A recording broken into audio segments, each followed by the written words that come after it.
పిల్లలకి స్కూల్ పాఠశాల అయితే పేరెంట్స్కి స్కూల్ పేరెంట్స్ శాల. నమస్తే రమగారు. నమస్తే జయ. రమగారు, మనము ఇంట్లో రకరకాల వస్తువులు పెట్టుకుంటాం. వాస్తుపరంగా కొన్ని, మనశ్శాంతి ఉంటుందని కొన్ని, డబ్బులు వస్తాయని కొన్ని, ఇక లక్ష్మీదేవి పీట వేసుకుని మన ఇంట్లోనే ఉండిపోతుందని మరికొన్ని, లాఫింగ్ బుద్ధ, మనం కుబేరుడు అని కూడా అంటూ ఉంటాం. ఇవి కూడా రకరకాల ఆకారాల్లో ఉంటాయండి. కొన్ని నుంచొని, కొన్ని కూర్చొని, ఒక 3 ఉంటాయి. ఒకటి ఒకలాగా, ఒకటి ఒకలాగా, ఒక్కొక్క ప్రతిమ ఒక్కొక్కలాగా పెట్టుకోవచ్చని కొంతమంది, పెట్టుకోకూడదని కొంతమంది, ఇలా చాలా వింటూ ఉంటాం. అక్కడ పెట్టుకుంటే అక్కడ ఎందుకు పెట్టుకున్నారు, ఇక్కడ పెడితే ఇక్కడ ఎందుకు పెట్టలేదు. నుంచొని పెడితే లక్ష్మీదేవి వెళ్ళిపోతుందట తీసుకొని. కూర్చున్నవి స్థిరంగా కూర్చొని నవ్వుతూ ఉన్నవి పెట్టాలని, పలానా ప్లేస్ లోనే పెట్టాలని. మీరు విన్నారా రమ్మగారు? అసలు ఏవో బోల్డ్ అని చెప్తారు జయ. ఒక్కొక్కళ్ళకి ఒక్కొక్క, ఎవరి నమ్మకం వాళ్ళది. ఇప్పుడు అనుభవాన్ని బట్టి నమ్మకాలు వస్తాయి. వాడెవడో ఒకడు, మన ఫ్రెండు కొట్టేదో షాప్ పెట్టుకున్నాడు, వాళ్ళు ఇంటా వంట లేని బిజినెస్, కానీ వాడి షాపులో ఒకటి నైరుతి వైపు నిలబడి ఇంకో వైపుకి చూస్తున్న 2 చేతులు ఎత్తి ఉన్న ఒక లాఫింగ్ బుద్ధాన్ని పెట్టుకున్నాడు. వాడికి వ్యాపారం కలిసి వచ్చింది. మనం కూడా ట్రై చేస్తాం. అది ఆయన అన్ఎక్స్పెక్టెడ్గా పెట్టుకున్నా కూడా అదే అలానే పెట్టుకోవాలేమోనని మనం కూడా భావిస్తాం. అదే అలా అలా సెంటిమెంట్లతోటి కొంతమంది. తర్వాత ఏం చేసినా కలిసి రావట్లేదంటే ఫ్రెండ్స్ లాఫింగ్ బుద్ధాన్ని పెట్టుకో, లేకపోతే ఇంకోటి ఏదో మొక్క పెట్టుకో, వెదురు మొక్కలు పెట్టుకుంటే వెదురు పెరిగినట్టు పెరిగిపోతుంది, ఇంకేదో అదేదో ఇదేదో ఏవో చెప్తారు. ఏవేవో తీరా అవన్నీ ఏవో తెచ్చి పెట్టుకున్నాక ఇంకోళ్ళు వచ్చి, ఇంకోళ్ళు ఉంటారు, వాళ్ళు ఇంకా ఏవో ఇంగ్లీష్ పుస్తకాలు అవి చదువుతుంటారు మాకు మళ్ళీ. వాళ్ళు ఏం చేస్తారు, వచ్చి ఆ బుక్లో అలా ఉంది అబ్బాయి ఫెన్షీ ప్రకారం నిజానికి పెట్టుకోవాలి, కానీ బట్ ఇక్కడ కాదు, నేను దిక్కు వేరు. చైనా వాస్తు మన వాస్తు అసలు మ్యాచింగే లేదు. చైనా ఐడియాలు వేరు, మన ఐడియాలు వేరు. చైనా సిద్ధాంతం వేరు కదా, మరి పూర్తిగా వేరు కదా. చైనా తాలూకు దేశము, వాళ్ళ తాలూకు వాళ్ళ పద్ధతులు వేరు, మనం వేరు. కానీ మనం చైనా దేవుళ్ళు, చైనా వాళ్ళు నమ్మేటువంటి నమ్మకాలని మనం కూడా తెచ్చుకుంటాం. ఇవన్నీ ఎలా ఉంటాయంటే జయ, కాలక్రమంలో ఇదంతా మన గ్లోబలైజేషన్లో భాగంగా అవతల దేశాలలో వాడే చాలా పద్ధతుల్ని మనం తీసుకుంటాం. మన దేశాల్లో వాడేటువంటి కొన్ని పద్ధతుల్ని వాళ్ళు ఏవో అట్లా ఇండియాలో చేస్తారు అని చెప్పి పెట్టుకుంటారు. ఇలా పెట్టుకోవటంలో ఏమవుతుంటే మనది కాకపోవటంతో దాని మీద పుట్టెడు అనుమానాలు వస్తాయి. నీ విజయవాడ ఆఫీస్ సంగతి చెప్తావు నువ్వు ఎప్పటికప్పుడు. అవును అవును. ఎక్కడో పెట్టాం, అక్కడ నుంచున్న వాడిని పెట్టకూడదు, పడుకున్న వాడిని పెట్టాలి, లేదా ఏదో దుప్పటి ముసుకేసుకుని కూర్చుంటే బుద్ధుడు, లక్ష్మీదేవి అక్కడే వస్తుందని. అసలు ఈ బుద్ధాకి నువ్వు లక్ష్మీదేవికి ఏమిటి సంబంధమో చెప్పు. లక్ష్మీదేవితో కుబేరుడు ఎలా అవుతానికి? కుబేరుడు లక్ష్మీదేవితో పుట్టలేదు. లక్ష్మీదేవితో పాటు పుట్టింది ఎవరు? పాలకడలోంచి చంద్రుడు పుట్టాడు, అమృతం పుట్టింది, ముత్యాలు, రత్నాలు, కల్పతరువు, కామధేనువు, కల్పవృక్షము, ఉచ్చైశ్రవము, అవి ఇవి పుట్టాయి, అప్సరసలు పుట్టారు. మరి ఎందుకు రమ్మగారు కుబేరుని కనెక్ట్ చేస్తారు లక్ష్మీదేవితో? ఈ కుబేరుడిని కనెక్ట్ చేయడం ఈవిడ లక్ష్మీప్రదం, ఆవిడ ఎక్కడుంటే అక్కడ ఐశ్వర్యం వస్తుంది. ఓకే. కుబేరుడు ఐశ్వర్యం అంటే ధనపతి, అతను ధనాన్ని కలిగి ఉండేవాడు. లక్ష్మీ కుబేర యంత్రం అని ఒకటి కనపడుతుంది. కుబేరుడు లక్ష్మి వీళ్ళిద్దరికీ ఏమి వేరే రకంగా కనెక్షన్స్ లేవు. ఇప్పుడు చూడు, లక్ష్మీదేవిని వెంకటేశ్వర స్వామి పెళ్లి చేసుకుంటుంటే మరి లక్ష్మీదేవి కుబేరుడికి అక్కయ్యో చెల్లెలో మేనత్త కూతురో ఏదైనా అయ్యుంటే ఆయన ఎందుకు అప్పిచ్చాడు?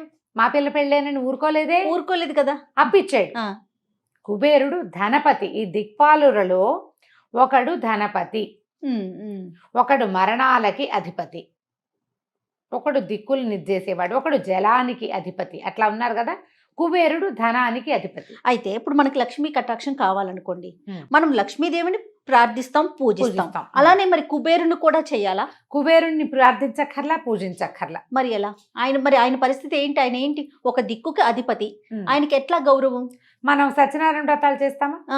అప్పుడు వ్రతాల్లో ఆవాహయామి, పూజయామి చెప్తారు కదా, నవగ్రహాలని ఇది చేస్తారు, దిక్పాలూరుని పిలుస్తారు. దిక్పాలూరులో కుబేరుడు ఉంటారు. నువ్వు కుబేరుడికి ప్రత్యేకంగా పూజ చేయవలసిందైతే నిజానికి లేదు, మన విధానాల్లో అది చెప్పబడలేదు, ఎక్కడ మన గ్రంథాల్లో కానీ. ఇప్పుడు ఏంటంటే కొత్తగా మనకి రకరకాల భక్తి మ్యాగజైన్లు, దైవ భక్తి మ్యాగజైన్లు చాలా వచ్చినాయి కదా. లక్ష్మీ కుబేర యంత్రం, కుబేర కుంచం, కుబేర అబ్బోబోల్డ్ అని వచ్చినాయి. అవునవును. ఏంటంటే మనకి సమస్యల్లో కొట్టుమిట్టాడుతూ మనం ఏదో ఒక తరుణోపాయం కోసం చూస్తాను జయ. సాధారణంగా కనపడేది కాకుండా ఏదైనా ఒక విపరీతమైన ఉపాయం అయితే దానివల్ల మనకి ఏదో వచ్చి పడిపోతుంది అనుకుంటాం. ఇక్కడ రాసున్న దాని గురించి మర్చిపోతాం. మనం చేస్తున్న చేత ఎలాంటిది అనేది జ్ఞాపకం ఉండదు. 100% అండి. తర్వాత మనం కర్మానుభవాన్ని గురించి తెలుసుకోం. ఉమ్. ముందు జన్మలో మనం ఏం చూసి వచ్చాము, ఏం చేసామో మనకి తెలియదు. తెలియక మాయలో పడి కొట్టుకుని పోయి మనము ఇట్లా రకరకాల వాటి మీదకి చేతులు వేస్తూ ఉంటాం. ఇప్పుడు నువ్వు తెచ్చావు లాఫింగ్ బుద్ధ అని అనుకుందాం. తెమ్మని చెప్పట్లా, నువ్వు ఒకవేళ తెస్తే చెప్తున్నా, తెస్తే నువ్వు తూర్పులో పెట్టావు, ఈ వాకిలి వైపు చూస్తున్నాడు. నాబోటి పెద్దక్క ఎవరో వస్తుంది పని పాట లేనిది, వచ్చి ఆవిడ చెప్తుంది, అబ్బేవాడు వాకిలి వైపు చూడకూడదు, ఇంట్లో వైపు చూస్తే లక్ష్మీదేవి ఇంట్లో లోపలికి వస్తుంది అని. ఆ లక్ష్మీదేవికి ప్రచోదనాన్ని కుబేరుడు ఇంకోడు కలిగించడు, నువ్వు కలిగిస్తావు.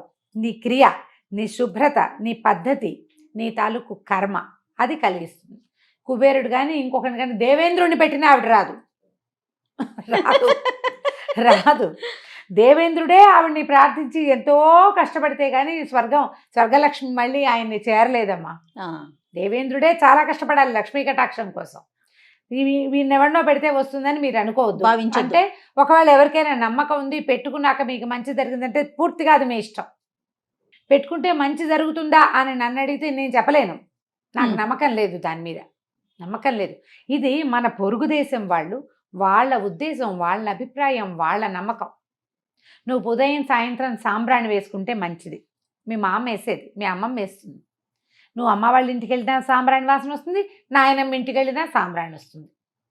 ఇది కదా మన విధానం. ఖచ్చితంగా కదా. ఒక దీపం పెట్టడం. వాళ్ళు ఎవరో వేరే దేశం వాళ్ళు ఆకులు కాలిస్తే మంచిది అని చెప్తారు. ఆకు పొగ మనం ఎక్కడేస్తాం? గొడ్ల దగ్గర వేస్తారు. పురుగు పుట్ర చేరకుండా, దోమలు రాకుండా వేపాకులు అవి వేస్తాం. అవి ఇంట్లో వెలిగించుకోం. వాళ్ళు చేస్తారని నువ్వు చేస్తానంటే ఎలాగా? వాళ్ళ విధానం అది, మన విధానం ఇది.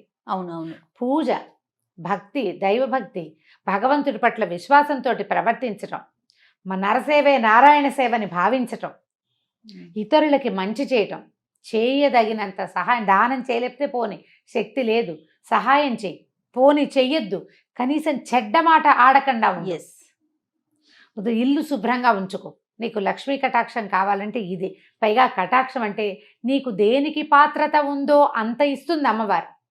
పాత్రత లేనిది ఇవ్వదు. ఆ పాత్రత నీ వ్యవహారం, నీ కర్మానుభవం రెండు ఉంటాయి. నువ్వు లక్షలకే సంపాదించుకోగలవు నువ్వు, అంతే. నువ్వు కోట్ల ఎక్స్పెక్టేషన్ తోటి నువ్వు ఇంకేదైనా చేద్దాం అనుకుంటే అవన్నీ నిన్ను భయపెడతాయి కదా, భయపెడతాయి. శ్రీకృష్ణ పరమాత్మ చెప్పాడు, స్వధర్మే నిధనం శ్రేయ పరధర్మో భయావహ అని. భగవద్గీత చదువుదాం ఓసారి. ఇంట్లో చక్కగా లక్ష్మీ పూజ చేసుకోవటం. మళ్ళీ ఈ పూజకి అదేదో ఏమిటో బోళ్ళంత చెయ్యాలనుకోవద్దు. నిత్యం చదువుకోండి లక్ష్మీ అష్టోత్తరం, కనకధార స్తవం చదవండి. ఆదిశంకరులు మహానుభావులు పొద్దున్నే చదువుకోవాలి వారిని తలుచుకుని. ఆయన ఎవరింట్లోనో ఒక వాకిట్లో 7 ఏళ్ల వటువుగా 7 సంవత్సరాలు కూడా వయసు లేదుట, 6 సంవత్సరాలేట. అప్పటికి సన్యసించల ఆయన. సన్యాసం తీసుకోక ముందే ఒక ఉసిరికాయ దానం చేస్తే ఒక బ్రాహ్మణి, అయ్యో ఈవిడికి చాలా కష్టంలో ఉంది, దరిద్రంలో ఉంది, ఈ దరిద్రాన్ని పోగొట్టమని లక్ష్మీదేవిని దీంతో కనకధారాస్తవంతో ప్రార్థిస్తే కనకధారలు కురిసినాయట వాళ్ళ ఇంట్లో. అలాంటిది చదువుకోండి చక్కగా, నిత్యం చదవండి. చదివి నాకేమిటి, నేను అన్నం పొయ్యి మీద బియ్యం కడిగి పెట్టాను, అన్నం అయిపోయినట్టుగా స్తోత్రం చదివాను, నాకు ఆన్సర్ రాలేదని భావించకూడదు. విత్తనాలు వేయటం లాంటిది. మొలకెత్తాలి. బియ్యం కడిగి పెట్టడం కాదు, గింజలు మొలకెత్తించటం. మొలకెత్తాలి, బాలారిష్టాలన్నీ దాటాలి, అది పెరగాలి. మళ్ళీ కుప్పగా ఒకే చోట ఉంటే పండదు, వేరువేరు దూరంగా నాటాలి. ఎంత చేస్తే పంట చేతికి వస్తుంది. మరి ఈ స్తోత్రం చదవటం, పూజ చేయటం కూడా అలాగే. ఇప్పుడు నువ్వు లాఫింగ్ బుద్ధనో ఇంకొకటి లేకపోతే ఇంకొక క్రయింగ్ బుద్ధనో తెచ్చుకున్నా ఆయన వెంటనే పని చేయడు. నీకు అక్కడ పనిచేసేది ఏమిటి? వాళ్ళు కాదు, నీ నమ్మకం పనిచేస్తుంది. బట్ మనం పూజను చూసావా, స్తోత్రాలు ఇవి పనిచేస్తాయి. ఎందుకంటే మనం చదివే మంత్రానికి శక్తి ఉంది, మంత్రానికి వైబ్రేషన్ ఉంది. అది మన పాజిటివిటీని పెంచుతుంది, మన చుట్టూతా ఉన్న ప్రపంచాన్ని బాగు చేస్తుంది. మీ ఇంట్లో పెట్టుకున్న ఒక బొమ్మ ఎలా బాగు చేస్తుందో ఆన్సర్ ఉందా మన దగ్గర? తెలీదు. ముందు ఉంటుంది ఏదో ఆన్సర్ వాళ్ళ దగ్గర, మనకు తెలీదు. మనకు తెలిసింది ఏమిటి? మంత్రం, పూజ, భక్తి, విశ్వాసం. ఇవి ఎంత పనైనా చేస్తాయి మనకు తెలుసు. అందుకే కదా రమ్మగారు, మన సంస్కృతి, మన సాంప్రదాయం, మన పంట, మన నేల, మనము, మన కుటుంబం, మన ధర్మం. అందుకే చెప్పుకోండి. అందుకే మనం భయపడకుండా పెట్టుకోవాలి. మనం ఇప్పుడు వాళ్ళు ఎవరివో బొమ్మలాగా పెట్టుకోండి కావాలంటే. లాఫింగ్ బుద్ధ అందంగా ఉన్నాడు, బాగున్నాడు, బొమ్మ చూస్తే వాళ్ళు సరదా వచ్చింది తెచ్చి పెట్టుకో, దానివల్ల అదేదో అయిపోతుందని అనుకో. లాభ నష్టాలని ఆలోచించద్దు, భయపడద్దు, దాని మీద ఆలోచనే అక్కర్లేదు. తప్పకుండా మీకు కుబేరుడు కావాలి అంటే డబ్బు, ధనం ఒక్కదాంతో అన్నీ వచ్చేవి. ధనంతో ధనం వస్తుంది, కొన్ని వస్తాయి. మీకు మనశ్శాంతితో కూడిన ధనానికి లక్ష్మీ ప్రార్థన. ఓకే, అది ఎలా ఉంటుందంటే రమ్మగారు, ఇప్పుడు లాఫింగ్ బుద్ధ దానికి సంబంధించి నాకు ఒక విషయం తెలుసు. నేను వెళ్ళి పక్కన వాళ్ళకి నేను ఇంకొక విషయం చెప్పేస్తా. మీరు అలా నుంచున్నది పెట్టుకోకండి, కూర్చున్నది పెట్టుకోండి, ఏదో నాకు తోచింది నేను చెప్తా. వాళ్ళు వెళ్ళి ఇంకొకరికి ఇంకొక రెండు అట్లా. అంటే అసలు విషయం కన్నా కూడా ఇలాంటివి ఎక్కువగా స్ప్రెడ్ అయిపోయి ఎక్కడికో వెళ్ళి భయాలు వచ్చేసి పెట్టుకుంటే ఏదో అవుతుంది, పెట్టుకోకపోతే ఏదో జరుగుతుంది. అంతే, ఇలాంటి విషయాలు ఎక్కువగా స్ప్రెడ్ అయిపోతాయి. చూడండి, ఎప్పుడు కూడా మన ఇంట్లో, మన ఊళ్ళో, మన ప్రాంతంలో చేసే పూజా విధానం, ఆచరించేటువంటి దైవ కార్యాలు, ఆచరించే ధర్మం, అది మనకి భయం ఉండదు, దాని మీద అనుమానం ఉండదు. తరాల వెంబడి వింటాం కదా, చక్కగా చేసుకుంటూ ఏ భయము ఉండదు. అది వదిలేయద్దు, స్వధర్మాన్ని వదిలిపెట్టద్దు, పరధర్మాన్ని తెచ్చి నెత్తి మీద పెట్టుకోవద్దు. సూపర్. నమస్తే రమ్మ గారు. నమస్తే.